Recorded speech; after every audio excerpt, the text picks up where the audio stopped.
Went around to a few locations and tested the special attack of the new staff, the Accursed Sceptre. I also went through some damage calculations and accuracy checks with the DPS calculator in the description. All my results show is that this weapon has amazing potential and could impact metas in a few places. The special attack costs 50% spec, increases damage and accuracy by 50%, and most importantly, debuffs both mage and defense by 15%, which is half of what a Dragon Warhammer does, and it also can hit at distance. The spec has the drawback of not being able to reduce levels any farther when used back to back.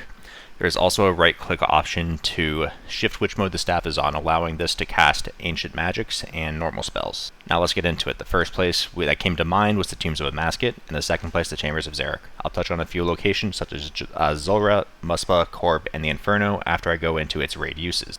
The staff is amazing in TOA, and it has applications everywhere but Akka. For reference, Akka's stats regen so quickly that this weapon only functions as a one-off high hit.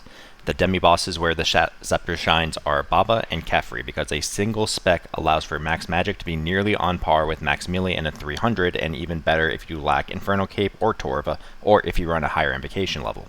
I assume max gear for all the raid setups, but it's worth mentioning that Ancestral is much cheaper than Torva and Missouri, so Shadow users will already want max mage anyways.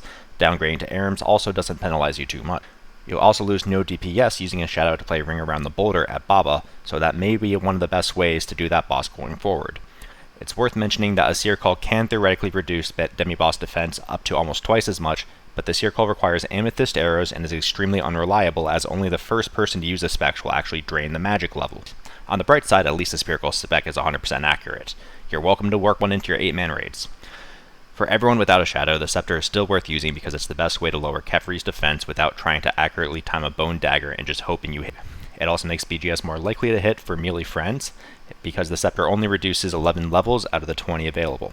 The Sceptre can also be used to lower the mage defense, or the mage level rather, of the Soldier Scarab, allowing the Slaying Staff to be much more reliable against that thing.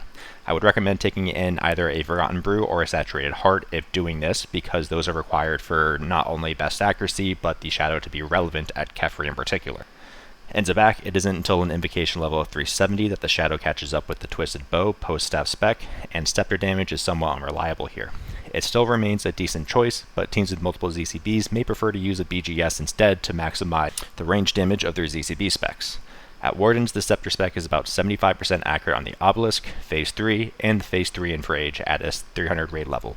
The accuracy does not drop too much with either a higher invocation level or when downgrading to Air.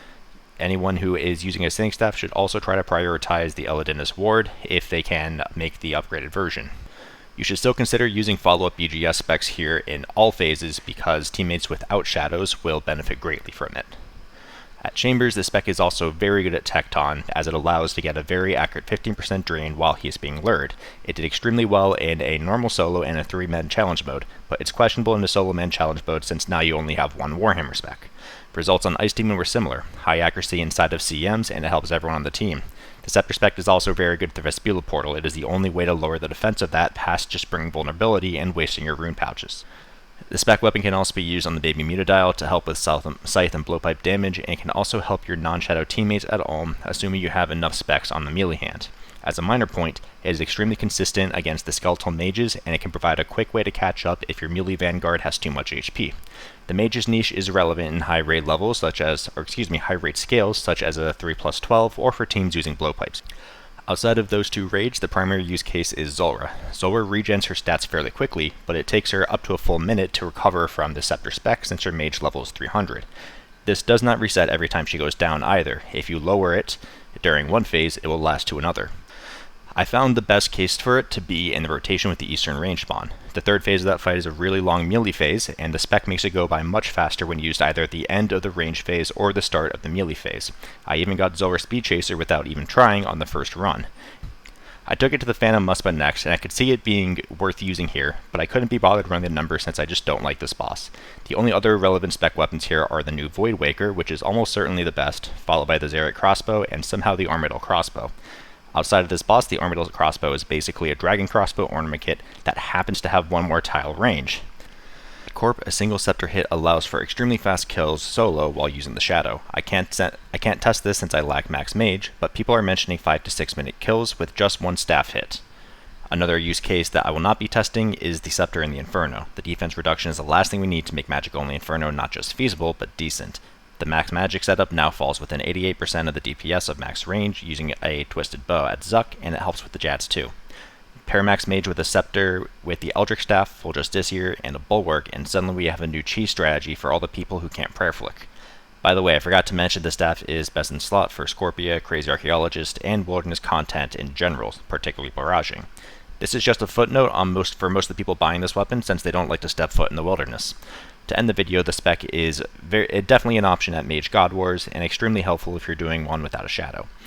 It's also viable at Abyssal Sire if you use magic on the vent, and you also lack a better spec weapon. The staff spec is also good just to deal damage anywhere you are already using magic, such as Thermi or Kraken, although in both cases a volatile spec is probably better. Lastly, I'm not an authority on speedruns, so I won't speculate on how this will affect those. I'm sure we will see an arms race among speedrunners in all categories to apply all of the new weapons to various speedruns.